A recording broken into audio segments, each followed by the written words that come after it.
Olá pessoal, eu sou o Edson Bruschi e esta é uma apresentação sobre cidades privadas que eu fiz no Students for Liberty, aqui em Santa Catarina, nas cidades de Blumenau e Lages. E resolvi fazer em formato de vídeo, porque obviamente muita gente não pôde comparecer nos eventos e me pergunta sobre isso.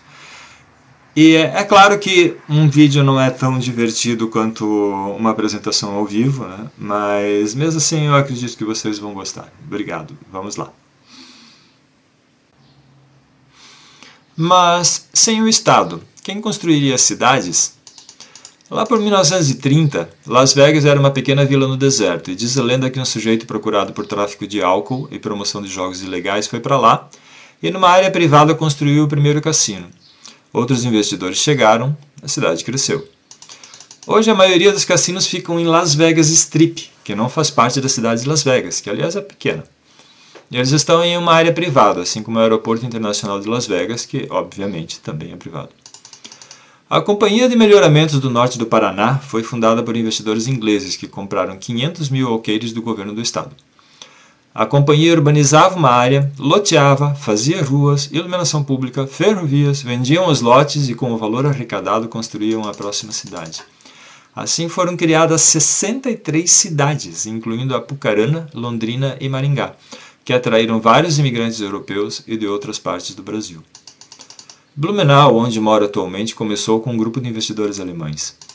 E a própria cidade de Lages remonta a um acampamento jesuíta e um caminho de tropeiros. Além de tropeiros ser atividade privada, a Ordem Jesuíta, sendo voluntária, é uma organização privada.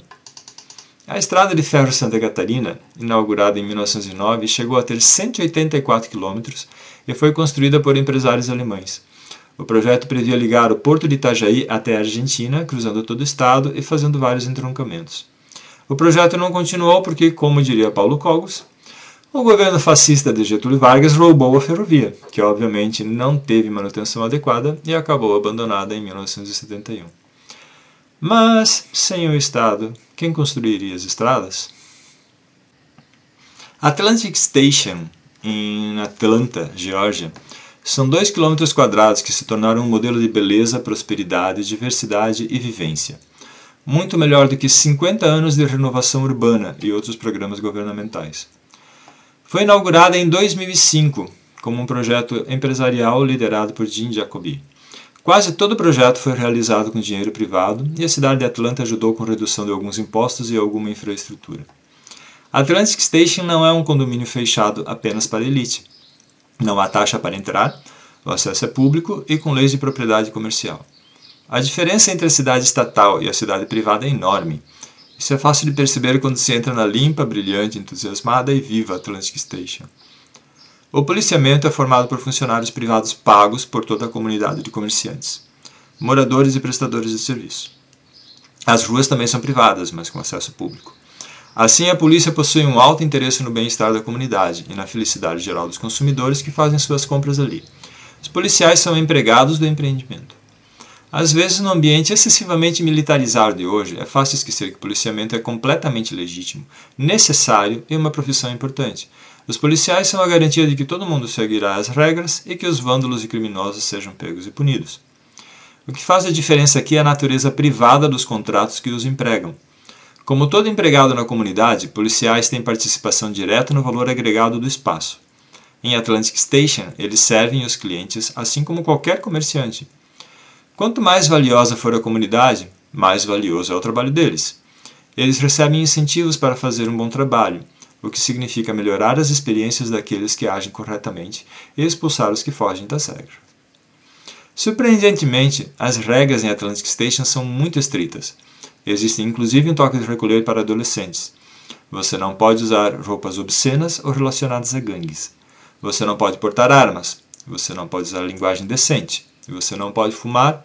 Você não pode ser truculento. Você não pode gritar ou agir de maneira vulgar.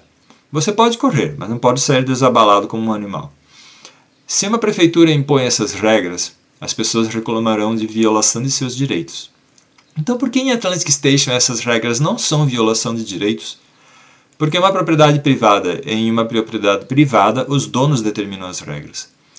Mais importante, o ponto dessas regras não é controlar as pessoas e gerenciar suas vidas. As regras servem para aumentar o valor da comunidade. Elas podem mudar dependendo das circunstâncias.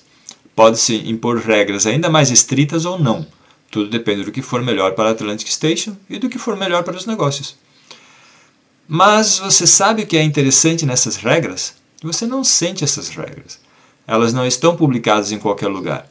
Você apenas sente que elas existem e sente um desejo de se comportar bem. A cultura da responsabilidade e do bom comportamento está presente.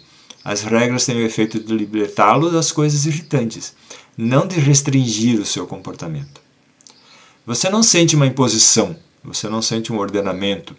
As regras existem para ser respeitadas. A primeira vez que entrei em Atlantic Station, eu sentia algo de diferente no lar, mas não sabia que era totalmente privado. Parei na calçada e acendi um cigarro. Um educado policial veio, me cumprimentou, educadamente pediu para eu descartar meu cigarro, que por alguma razão era contra as regras da comunidade privada. Eu perguntei, desse prédio? Ele respondeu, não, da comunidade inteira. Eu não me senti restringido, na verdade fiquei muito feliz em cumprir e ainda o agradeci por ser gentil comigo. Não há bilhetes de entrada, não há gritaria, não há momentos de intimidação. Ninguém rouba suas coisas ou ameaça te prender. Você tem o direito de sair. As regras se tornam parte da maneira como as relações comerciais funcionam de forma voluntária. Um outro aspecto interessante de Atlantic Station é o marketing. Eles não vêm com uma experiência de vida capitalista. Em todas as divulgações são usadas palavras que a esquerda usa para se promover. Eficiência energética, sustentabilidade, diversidade, renovável, assim por diante. Nada disso importa. Atlantic Station é sobre propriedade privada. É a propriedade que realiza esse ideal, seja ele qual for.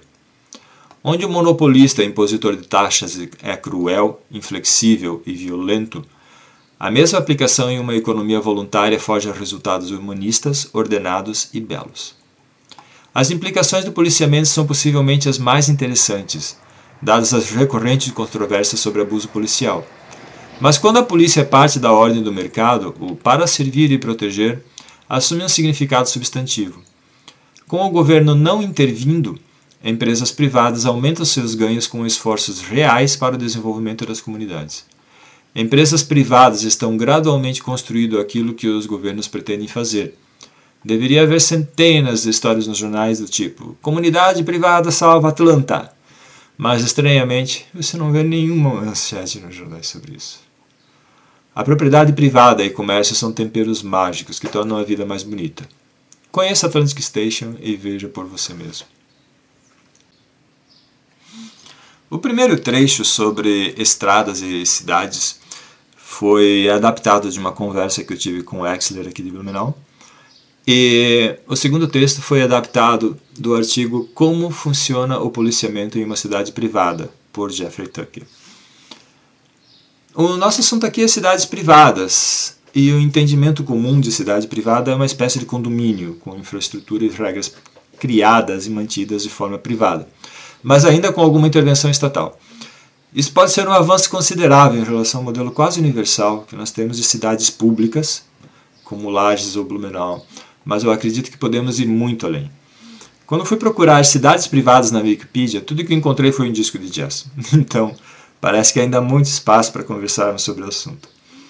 Então, para começar a nossa discussão, creio que seja interessante fazer uma breve revisão do que é propriedade. O verbete na Wikipedia até começa bem. Diz lá, propriedade é o direito real que dá a uma pessoa, denominada então proprietário, a posse de uma coisa em todas as suas relações. É também o direito, faculdade de usar e dispor da coisa, além do direito de reavê-la de quem injustamente a possua ou detenha. Orlando Gomes defende que é ainda um direito complexo, absoluto, perpétuo e exclusivo. Depois do primeiro parágrafo, a nova língua começa a rechear o discurso.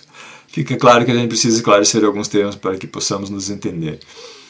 É como um libertário falando de capitalismo com alguém que não é do meio. Provavelmente ambos concordam num monte de coisas, mas o libertário entende capitalismo como livre mercado, ou ações livres entre indivíduos, enquanto as outras pessoas geralmente entendem capitalismo como conluio entre grandes empresas e governo para obter vantagens indevidas e ferrar com a nossa vida. As duas definições podem ser válidas, dependendo do contexto, por isso fazemos uma distinção entre capitalismo de livre mercado e capitalismo de Estado. Para a clareza do debate, também precisamos fazer algumas distinções entre propriedade privada, propriedade coletiva e propriedade pública.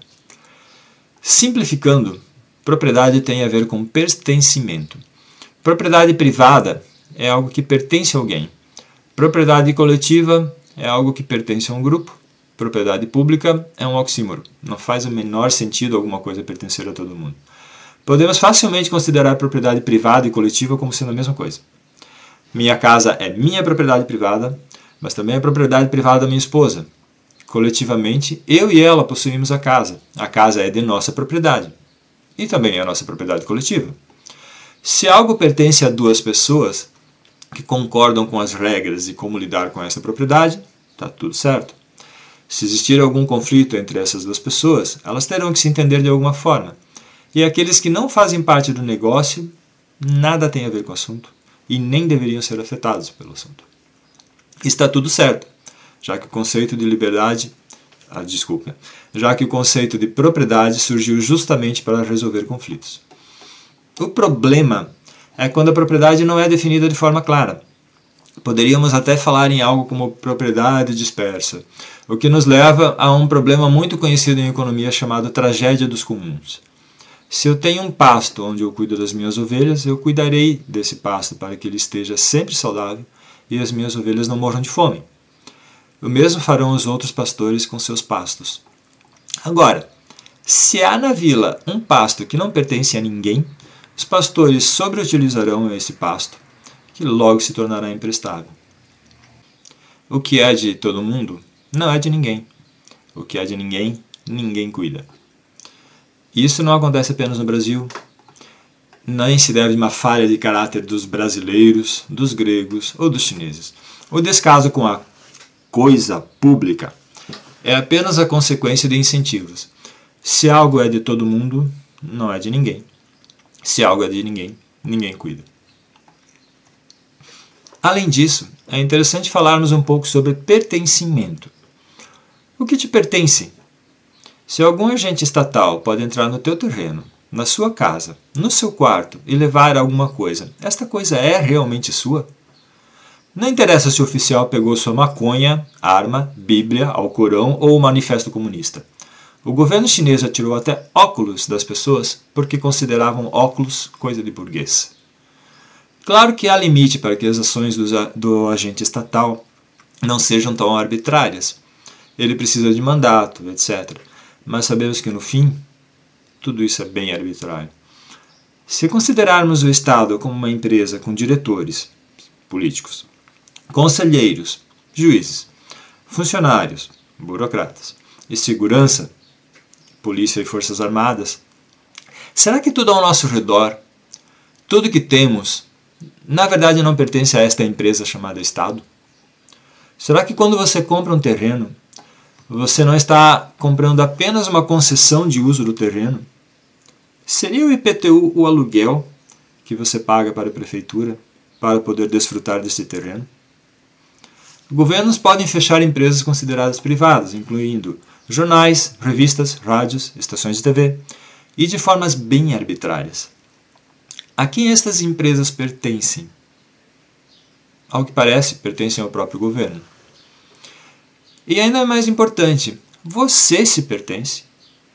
Seu Estado pode te sequestrar, colocar um fuzil em suas mãos e mandá-lo para a guerra, para matar pessoas que você nunca viu. Você é livre? Mesmo? Ou será que você também é propriedade do Estado? Seguindo, imaginemos 3 vizinhos, Ana, Bob e Carlos. Ana é bem mais rica do que Bob e Carlos, e digamos que eles estão em uma jurisdição do tipo capitalismo de Estado.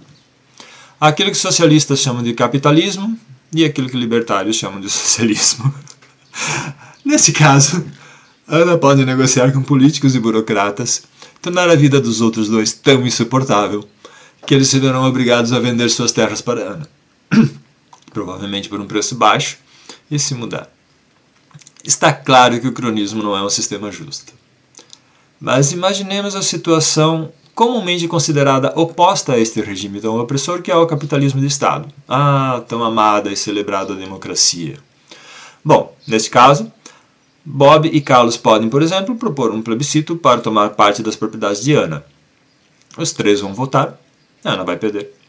Isso é perfeitamente democrático. Este tosco exemplo está completamente de acordo com as regras do jogo democrático. Mas é correto? É ético? Imagine isso ocorrendo em uma jurisdição em que, em vez de 3 pessoas, tenhamos 200 milhões, 300 milhões. Bom, não precisamos imaginar. Todos votando para tomar as coisas de todos e poderosos conspirando para explorar a plebe, é justamente o que vemos em todo o planeta. Qual é o problema aqui? O problema é que uma jurisdição foi imposta às partes envolvidas. Não existe contrato social, não existe direza burguesa contra a esquerda proletária. O que existe é o poder coercivo sendo exercido de cima para baixo. Você não opta por fazer parte de uma jurisdição. Você não escolhe fazer parte de um Estado. É o Estado que vai até você. E como isso acontece? Há muitas maneiras, mas eu usarei como exemplo uma área próxima de onde eu moro. Essa área era propriedade privada de alguém que decidiu transformá-la em um condomínio. O proprietário dividiu a área em terrenos menores, fez as ruas, toda a infraestrutura. A prefeitura não permitiu o uso de certas partes do terreno, as áreas verdes. A prefeitura obriga os moradores a contratar água de apenas um fornecedor. Eletricidade, de apenas um fornecedor. TV, internet e telefone, de 2 fornecedores. Coleta de lixo, apenas um fornecedor. Lembre que lá no início eu falei da Estrada de Ferro Santa Catarina? É irônico que obras como a Ponte dos Arcos e a Ponte de Ferro, ambas em Blumenau, hoje constam nos cartões postais como se fossem realizações da prefeitura. Na verdade, a cidade apenas se apoderou de obras realizadas pela iniciativa privada. Voltando ao condomínio. É claro que após concluída a obra, a prefeitura se apoderou da infraestrutura. Se todos os moradores concordarem em consertar um buraco, correm o risco de serem processados. Se quiserem fechar o condomínio, por questões de segurança, não podem. Em caso de crime, não podem buscar uma solução que não seja o tosco serviço fornecido pelo Estado. Se quiserem ensinar uma escola, se quiserem criar uma escola para seus filhos, precisam de aprovação do Estado. E a escola é obrigada a ensinar o que o Estado determinou. Não há opção. Ou você faz parte do Estado e obedece às regras do Estado, ou será multado. Se não pagar, será preso. Se resistir à prisão, será morto.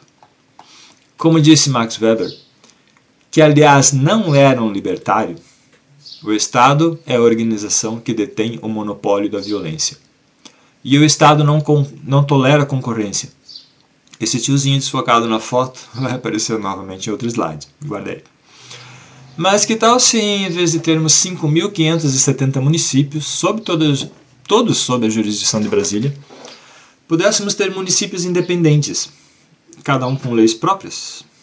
Pode não ser o ideal, mas seria um grande avanço em relação ao modelo atual que temos hoje, certo? Bom, o conceito de cidade-estado, em que as decisões sobre a vida e propriedade dos moradores são tomadas na própria cidade, hoje é considerado ultrapassado. Mas ele ainda persiste em alguns lugares bem ruins de se morar, assim, tipo Mônaco. Mônaco é um principado. Isso é bem interessante, pois é um argumento muito bem definido por Hans Hermann Hoppe de que regimes monárquicos são superiores a regimes democráticos. Isso porque em uma monarquia o país pertence ao rei, então sendo propriedade privada do rei. As decisões são tomadas com vista no longo prazo. O rei não quer deixar um país destroçado e decadente para seu filho perder a cabeça na guilhotina. Ele precisa ser responsável. No Economês, dizemos que o rei possui uma baixa preferência temporal. Ele não foca tanto nos ganhos imediatos. É bem o contrário do que ocorre em uma democracia, onde a preferência temporal dos políticos é muito alta. Eles focam no curto prazo, tentando tirar o máximo de proveito o mais rápido possível. Outra importante cidade-estado é o Vaticano. Mesmo que a história do Vaticano seja, digamos, confusa, incluindo aí até mesmo um estranho acordo com Mussolini, Ao menos serve como exemplo atual de que é possível ter uma jurisdição independente dentro de outra jurisdição geograficamente maior. Nesse caso é a Itália. Dentro do Vaticano, não é o primeiro-ministro italiano quem manda, e sim o Papa é o soberano. E a Igreja Católica, não sendo coerciva, é uma instituição privada. As pessoas retornam a certos pontos de encontro para fazer negócios. Esses lugares se tornam aldeias, então vilas, então cidades, talvez metrópoles. As pessoas vivem na cidade, as pessoas não vivem no império ou na república. E é o lugar onde vivem que elas querem preservar. Há inúmeros exemplos de cidades que passaram por vários impérios. Os impérios vão, as cidades ficam. Eu estava conversando com um amigo sobre esse assunto e ele me citou Pedra Branca, aqui mesmo em Santa Catarina. É uma fazenda que foi transformada em bairro planejado em Palhoça, na Grande Florianópolis. Não conheço pessoalmente o local, pelas fotos parece ser muito bonito, muito bem cuidado. Mas não é uma cidade privada. Ela está sob jurisdição de Palhoça, que está sob jurisdição de Santa Catarina, que está sob jurisdição de Brasília. Faz parte do programa Clima Positivo da Fundação Clinton. Não acho que eu não iria morar lá. É simplesmente mais um caso de condomínio. Há alguns pontos positivos, como ter uma infraestrutura gerida pela iniciativa privada. Isso já é um avanço bem grande. Os proprietários podem acordar algumas regras e a segurança privada. Mas, em última instância, quem tem o poder sobre a propriedade é o Estado, e não os proprietários. Um outro caso muito interessante são as ZEDs, Zonas de Emprego e Desenvolvimento Econômico em Honduras. Emprego e desenvolvimento econômico já implica aí um certo planejamento central, mas mesmo assim é um projeto muito interessante. Há um documentário em 4 partes, muito bom no YouTube, recomendo assistirem. Só procurar por Zé de Honduras no YouTube que você encontra. A ideia é criar zonas bem mais livres do que o restante do país. Mas claro que elas não são totalmente autônomas, ainda estão sob jurisdição e devem obedecer às regras do governo central. E mesmo com a perspectiva de que elas sejam muito positivas para a população, sempre tem os que são contra. Por isso o projeto continua todo travado, que é uma grande pena. Poderiam atrair investimentos estrangeiros, proporcionar grande comércio internacional, criar um monte de bons empregos em regiões bastante pobres. Mas de qualquer forma, a liberdade que o governo te dá, o governo pode tirar. Assim como respeito é algo que se merece, liberdade é algo que se conquista. Então, vamos para algumas propostas que eu acho bem mais interessantes. Primeiro, vamos para Liberland. Liberland é uma pequena área entre a Sérvia e a Croácia. A Croácia dizia que essa área era parte da Sérvia, a Sérvia dizia que não era da Sérvia. Isso por causa de uma discussão sobre a fronteira entre os dois países, é uma história longa. Mas então esse senhor, um tcheco chamado Vít Jedlička, no dia 13 de abril de 2015, chegou lá com a esposa e um amigo, fincou uma bandeira e disse, ok, se não é de ninguém, agora é meu. E desde então ele tem viajado o mundo procurando obter reconhecimento internacional desta jovem micronação. A ideia é ter um Estado basicamente para emitir passaporte e conferir cidadania. Todo o restante deve ser feito pela iniciativa privada. Foi criado um conjunto de leis, e até mesmo como parte do processo de reconhecimento foi criado Constituição, selos. Há vários consulados espalhados pelo mundo e há 500 mil pedidos de cidadania. Geograficamente, Liberland engloba esta ilha e o terreno à direita, tendo cerca de 7 km² no total. Para ter uma ideia, o Vaticano tem 0,44 km² e Mônaco tem 2 km². Ou seja, é 3 vezes e meia a área de Mônaco. Tem sido feitos concursos de urbanismo, já há várias propostas de como bem aproveitar a área, que é basicamente um banhado. Mas basicamente o que falta é algum reconhecimento internacional para que possa se começar a investir no local. E o projeto tem sido apoiado por várias figuras importantes, como por exemplo Ron Paul, que é aquele senhor da foto na placa na mesa, não roube, o governo odeia a concorrência. Ele é senador nos Estados Unidos, já concorreu à presidência E claro que não ganhou, mas colaborou imensamente para a difusão das ideias de liberdade e escola austríaca. Muita gente nos Estados Unidos diz que virou libertário depois que viu Ron Paul nos debates. Um outro projeto muito interessante é Liberstad. A ideia é criar uma cidade privada na Noruega. O lugar é meio que no meio do mato, mas não é tão longe da civilização assim. Fica a 1 hora de carro de Kristiansand, que é uma importante cidade portuária no sul da Noruega. E o objetivo é que aqui tudo seja privado, inclusive justiça e segurança. Esses são os 3 doidos responsáveis pelo projeto. E para iniciar o projeto foi feita uma pré-venda de terrenos para arrecadar dinheiro e comprar a fazenda. Quando eles finalmente acertaram o sistema de venda aceitando bitcoins, isso apareceu em várias revistas sobre criptomoedas, sites e coisas afim, e conseguiram fazer a venda dos 150 mil metros quadrados que eles precisavam para levantar o dinheiro. Compraram a fazenda e desde então estão trabalhando na propriedade, criando infraestrutura, estão fazendo as estradas e tudo mais. E eu sou um dos felizes 120 proprietários de 33 nacionalidades que possuem um terreno em Liberstad. Há uma segunda venda sendo feita, aliás, havia uma segunda venda sendo feita, mas ela já se encerrou, onde o terreno de 1.000 metros quadrados estava custando $9.500. Quando, na época que eu comprei, o terreno estava custando cerca de $4.500. Talvez eles abram mais uma venda daqui a pouco. Tá?